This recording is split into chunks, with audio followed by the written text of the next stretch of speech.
Hello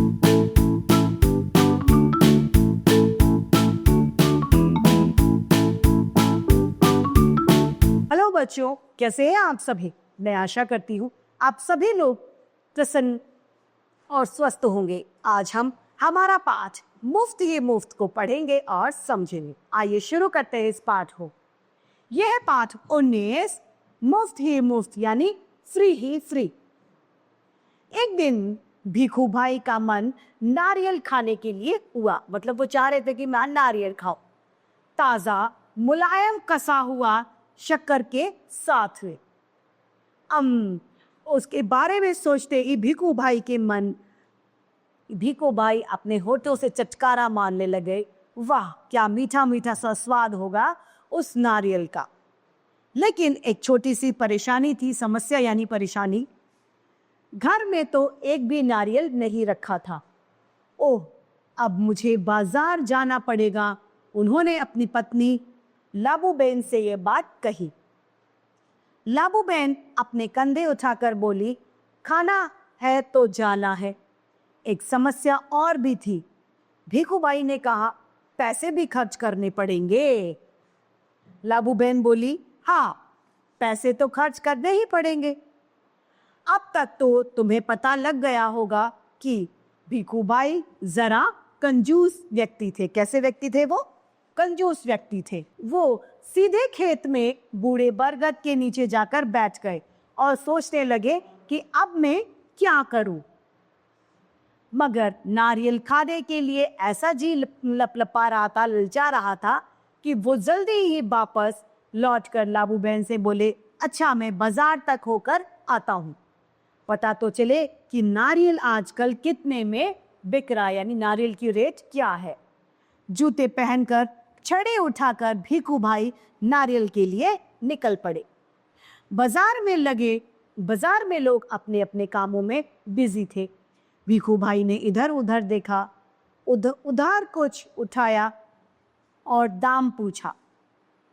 पूछते पूछते वो नारियल के पास में अब पहुंच गए। ए नारियल वाले, नारियल कितने में दोगे? भिखू भाई ने पूछा।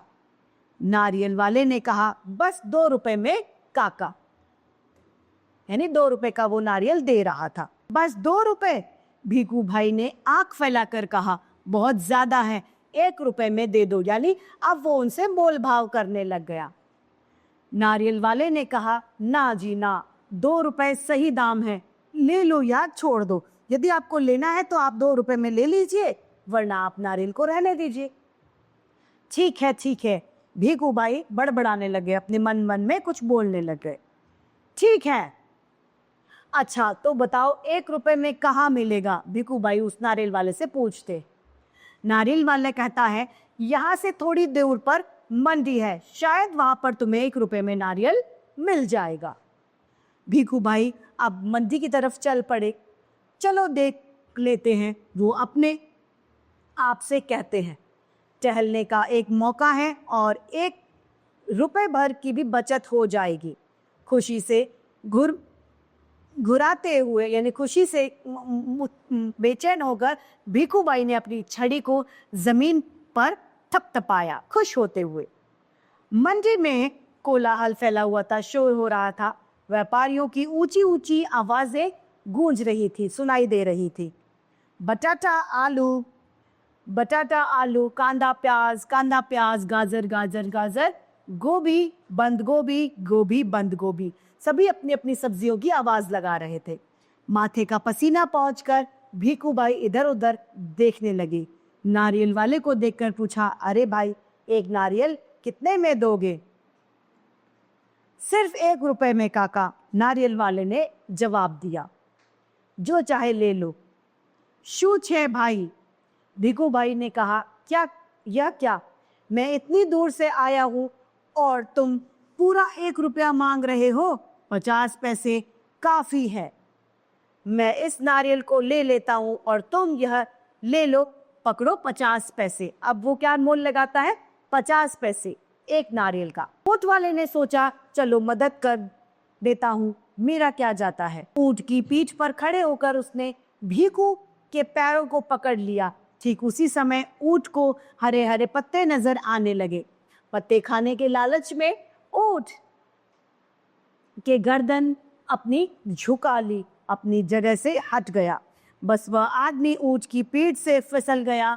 अपनी जान बचाने के लिए उसने भीखू भाई के पैरों को कसकर पकड़ लिया। अब दोनों क्या करते, इतने में एक घोड़े पे सवार व्यक्ति आ जाता है। अरे संभालो संभालो छेव, पेड़ के लटके दोनों पुकारने लग गए। दोनों उसको आवाज लगाने लगे, सुनो भाई, कोई बचाओ बचाओ। घुड़सवार को देखकर भीखू भाई ने दुहाई लगाई, ओ मेरे भाई, मुझे पेड़ पर वापस पहुंचा दो। 1 मिनट भी नहीं लगेगा, मैं घोड़े के पीठ पर चढ़कर उनकी मदद कर देता हूं। यह सोचकर घोड़े पर सवार व्यक्ति घोड़े पर खड़ा हुआ।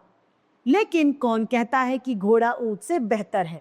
हरी हरी घास देखने पर तो वो दोनों एक जैसे ही हो गए। घास के चक्कर में घोड़ा आगे बढ़ गया और छोड़ दिया उसने मालिक को। ऊंट वाले के पैर से पकड़कर ऊंट वाले के पैरों को पकड़कर वो वहां पर लटक गया। 1 2 और अब तीनों मिलकर नारियल के पेड़ से झूलने लग गए। काका काका, कस के पकड़े रहना। घुड़सवार ने पसीना पसीना होते हुए उनसे कहा, जब तक कोई बचाने वाला ना आए कहीं छोड़ ना देना, मैं आपको 100 रुपए दूंगा। काका काका, अब ऊंट वाले की बारी थी। मैं आपको 200 रुपए दूंगा, लेकिन नारियल को छोड़ना नहीं।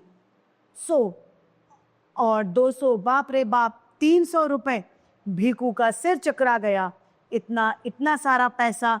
खुशी से उन्होंने अपनी दोनों बाहों को फैलाया और नारियल गया हाथ से छूट। वो ज्यादा खुश हो गए, उन्होंने अपनी दोनों हाथों को छोड़ दिया। धड़ाम से तीनों के तीनों जमीन पर आकर गिर पड़े। ऊंट वाला, घुड़सवार और भीखू भाई।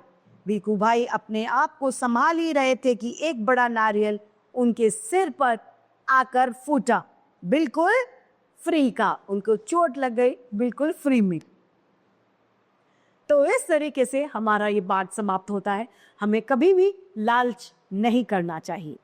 इसी सीख के साथ हमारा पाठ समाप्त होता है। मैं आशा करती हूँ आप सभी को यह पाठ भली भांति रूप से समझ में आया होगा। आज के लिए इतना ही, फिर मिलते हैं। धन्यवाद।